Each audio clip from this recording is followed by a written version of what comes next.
Hey, welcome back to the channel. My name is Joshua Arce, Joshua Reviews, Movies, and More. And today, I have a major video for you all today, because this is most likely going to be my last long-form video until I watch Fantastic Four. But, before we get into all that, I just want to take this time to say please subscribe, leave a like on the video, comment down below your thoughts on this news that I'm about to share, and just everything else in general. How's life going? How are you? Check up on other people in the comments, you know? But today we are going to be talking about Kevin Feige's interview he did yesterday with Variety and several other outlets. And we're going to be taking a look at that today. And quite honestly, it was a lot. It was a lot. So we're going to be going through a lot today. But I thank you all so much for subscribing, hanging around. So yeah, let's go and get into it. Supposedly, Kevin Feige has announced that the MCU will reboot after Secret Wars, and that there's a major 10-year plan. So let's just hope that we do this. So without further ado, let's go ahead and get into it.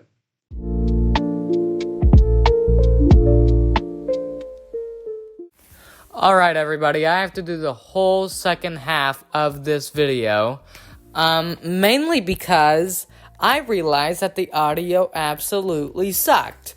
So I just went through 26 minutes of reading through an entire article from Variety, where Kevin Feige was doing an interview but now we're going to cut this video down short by a long shot and just get into the main plot points of this video, which I probably should have done in the first place. But today, let's talk about everything that we need to talk about. So the first thing that obviously we need to get out of the way is Kevin Feige says Drake Schreier, who directed Thunderbolts, is officially signed on to direct the X-Men. It's all starting now. The script's underway. Now, I made a video about this a few weeks ago in regards to the X-Men, whenever it was first announced by all these outlets that Schreier would be directing this movie. And I said that this is actually such a great idea because we all saw how Schreier treated the characters in the Thunderbolts and handled all those plot points and themes, including mental health and including,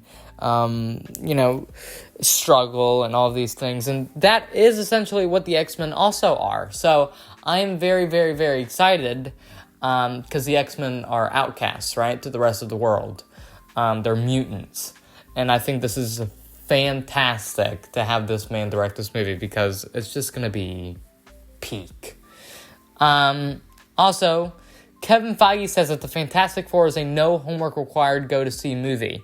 It's literally not connected to anything that was made before. It kicks off Phase 6. That is coming from Deadline. Kevin Feige admits that post-Endgame, it was quantity over quality over at Marvel Studios. So, let's talk about this real quick. So, since Endgame, a lot of people have made the argument that they've just been flopping, they've just not been putting in enough effort, anything. What I want you all to realize is that after Endgame, Bob Chapek came in and became the new CEO of Disney, and Bob Iger had stepped away, right? And Bob Chapek had made a major, major demand on Marvel Studios to pump out as much content on Disney Plus that they can, right? Hence the whole Disney Plus shows, the Rush Disney Plus shows, the 6-episode thing, and that is why we haven't been getting exactly the best TV shows, right, on Disney Plus, and we're also used to getting good Marvel shows because, of, Netflix's Daredevil and, even animated stuff like X-Men, and etc., right? We're just so used to it, but Marvel Studios were being so rushed, they were being so rushed that they couldn't necessarily handle that.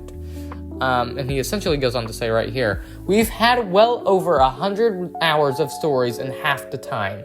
That's too much.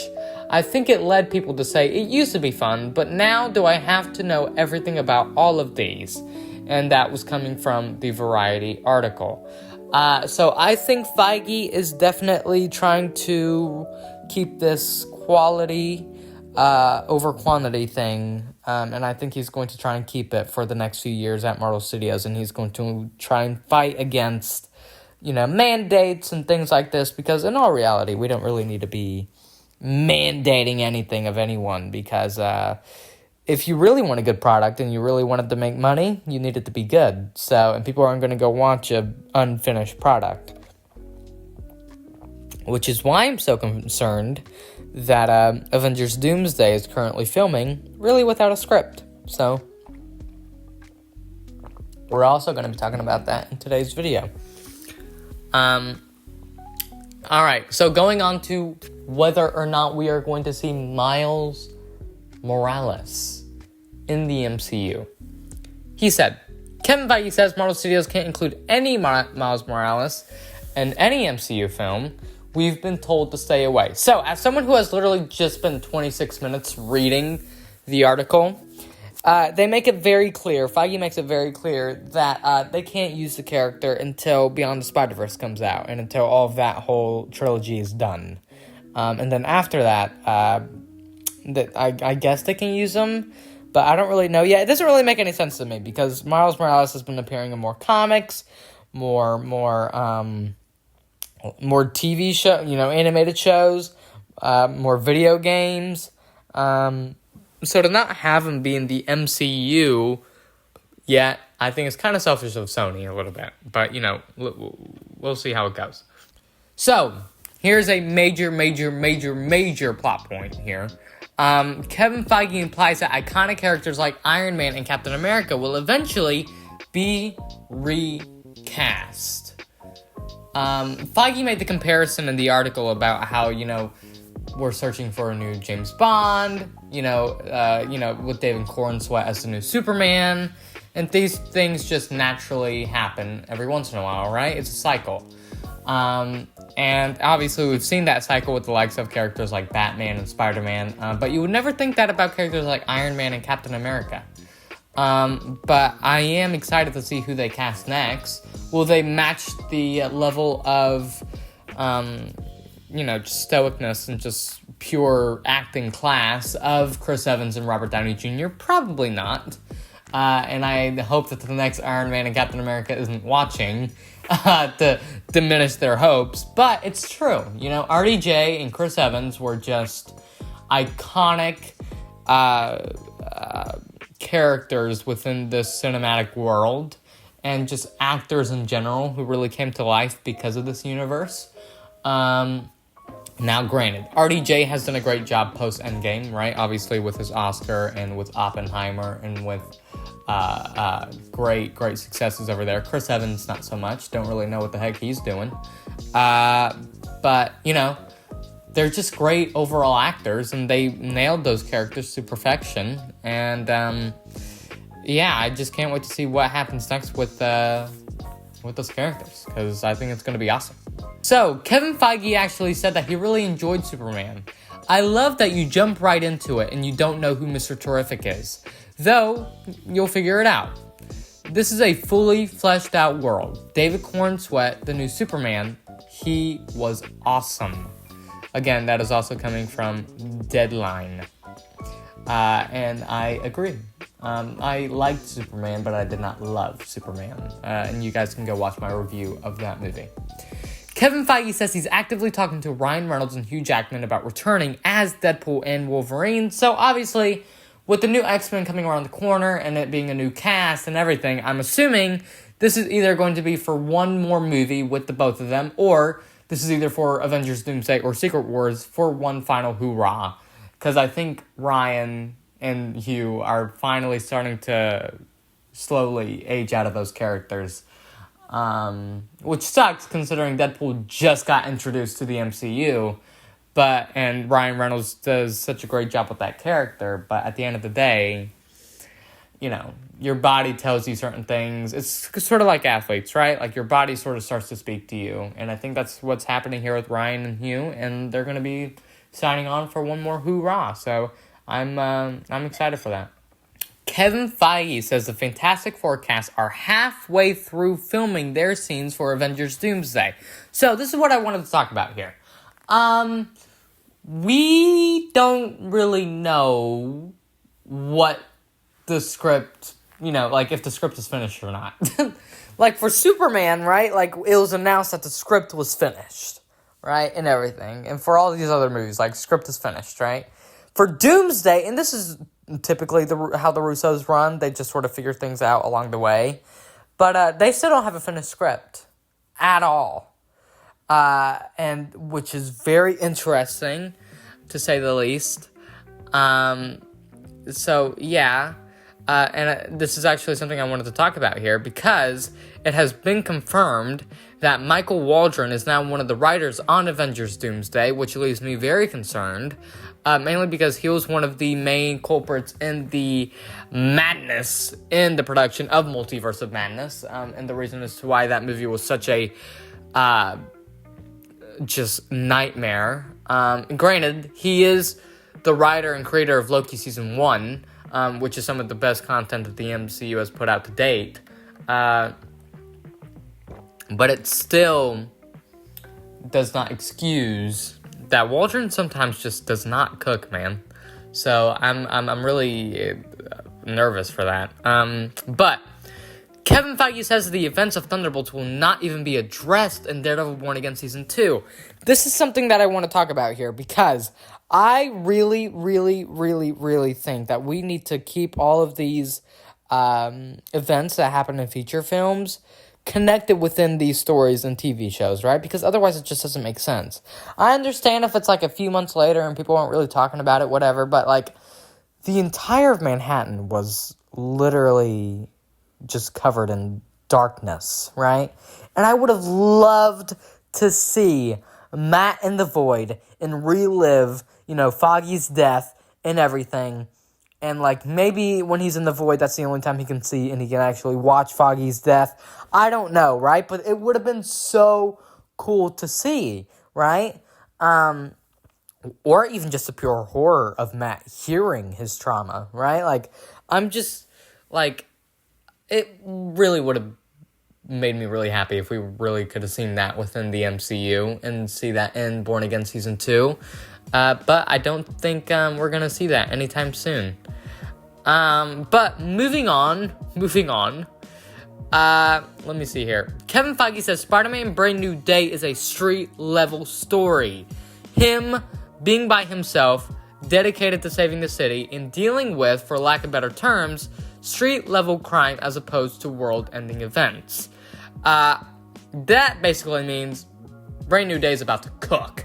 And we know that they're going to be starting filming here in the next 2 weeks. Very excited about that. Cannot wait. Those first few set photos are going to hit like a certain substance.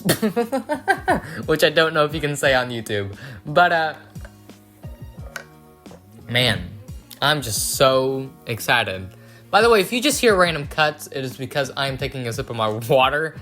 So that is why. Kevin Feige gives an update on Blade's plot. We landed on a modern day, and that's what we're focusing on. This is such total bullcrap. Why are we doing modern day when this could be such like an iconic historian piece, right? And just like set back in like the 1700s, and just like, I don't get it, man. I don't get what we're doing with this movie. And we know that the costumes that were in Sinners were actually originally meant for Blade, but they were sold off to the Sinners cast and crew because of how many complications there were with the Blade movie. And I think that is such total asinine bullcrap, because this movie was announced 5 years ago in 2019, and we still don't even have a first look. Nothing at Mahershala Ali as Blade. And I think the man is even starting to get tired of it, because, like, he's off doing other things now, obviously, with Jurassic World and etc.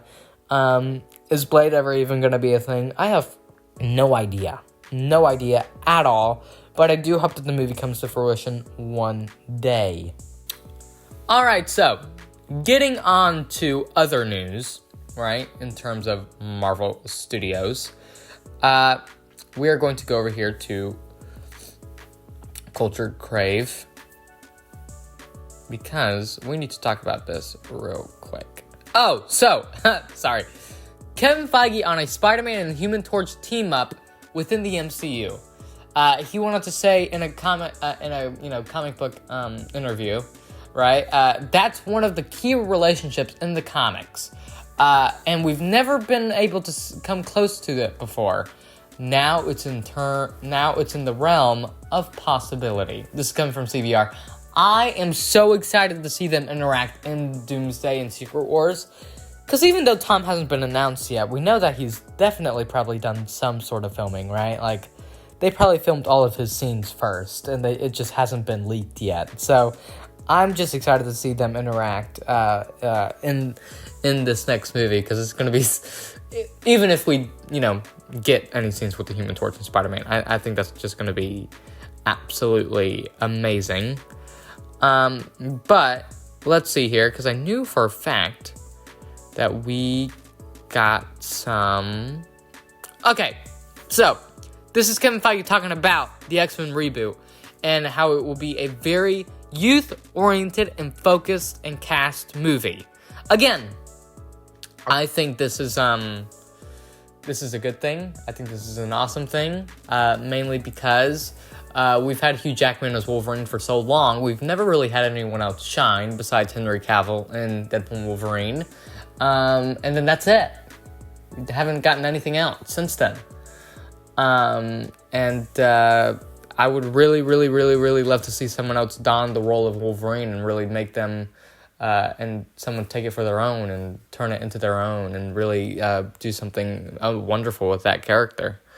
With the likes of, Daniel Radcliffe and everyone else that is out there begging for this role, I just need to see it, man. I need to see it. And I know we're not going to be getting this movie for another several years. Definitely not any plot leaks or any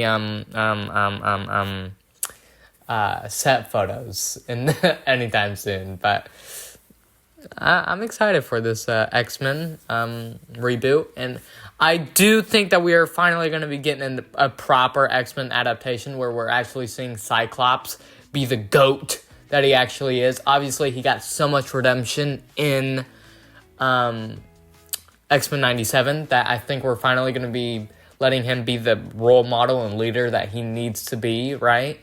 So I'm definitely excited for that. And I'm also excited to see who's going to replace Sir Patrick Stewart as Charles Xavier. That's also going to be really interesting in who we're going to be, who's going to be carrying on that legacy. But Kevin Feige says Avengers Secret Wars is planning to reset singular timelines and reboot the MCU. So, this is the last thing that I wanted to talk about. A lot of people are kind of upset about this because they just think it's a cop-out way of saying, hey, we've messed up these past few years, we're just going to reboot. I think this is such a good idea.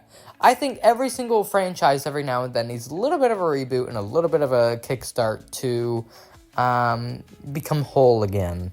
And the MCU lately has felt not so much whole, but with a lot of just holes in it. It's just not... Yeah, it just hasn't been great, right? There's just been a lot of key flops lately. And movies that are flopping that shouldn't really even be flopping, right? And that is why we're going to be recasting the likes of Iron Man, Captain America, getting butts back in seats. Because we need to refocus, as Feige was talking about earlier, quality over quantity, instead of quantity over quality, right? We've obviously gotten such crap lately, especially with the likes of Thor: Love and Thunder, She-Hulk, etc. Just these shows and movies that do not represent the MCU at all and are just absolutely dog crap. And that is not me throwing shade to anyone who worked on those movies, but they also need to be putting a lot more care into these movies because this is the Marvel Cinematic Universe we're talking about here, and it has a very, very big reputation. And if you want to go in to try and destroy that, frick you, right? Because that's not cool at all. And I think we need to be actually keeping an eye on all of these productions, especially with iconic characters like Daredevil, like Thor, like Captain America, like She-Hulk, like Spider-Man. We need to be keeping an eye on these projects so that we're not coming out with a lackluster product and yet another box office flop, and that just leaves another stain on the MCU legacy, right? Because a lot of people are going to be saying now, oh, well, and they've been saying this ever since Endgame came out, well, the Infinity Saga was fun, but we're never getting that again, right? And a lot of people, whenever the Multiverse Saga started, they were like, oh, okay, maybe this could be interesting, but we've only gotten a few hits here and there with the Multiverse Saga. With the Infinity Saga, it was hit after hit after hit because they were actually taking their time with these movies and making sure that they were coming out great. Now, not so much. They don't really take care of these movies and shows anymore. And they need to be getting actual creatives on these shows to make sure that these movies and shows come out the way that they should be coming out, and not leaving us feeling empty whenever we're walking out of the theater. Like, I cannot believe I just spent my money on that like I did with Thor: Love and Thunder. Like, should have just waited for it to come out on streaming. We shouldn't be wanting to wait for it to come out on streaming. We should be feeling excited for these movies and wanting to go see these movies when they first come out. You know what I'm saying? So I'm definitely excited for that. But anyway, let's go ahead and get into the outro now. Alright, so I thank you all so much for watching. Thank you all so much for subscribing, leaving a like on the video. Please comment down below what you think of this news. And yeah, this is potentially going to be my last video. And then my next video will be my review for the Fantastic Four First Steps, which comes out this week, ladies and gentlemen. So excited to see this iteration of the Fantastic Four. So many good reviews coming out of these test screenings and people who have seen the whole movie. People have said that they loved it. People have said that they liked it but not loved it. Very excited to form my own opinion on it and share it with you all. So yeah, I will catch you all in the next video. Take care and peace.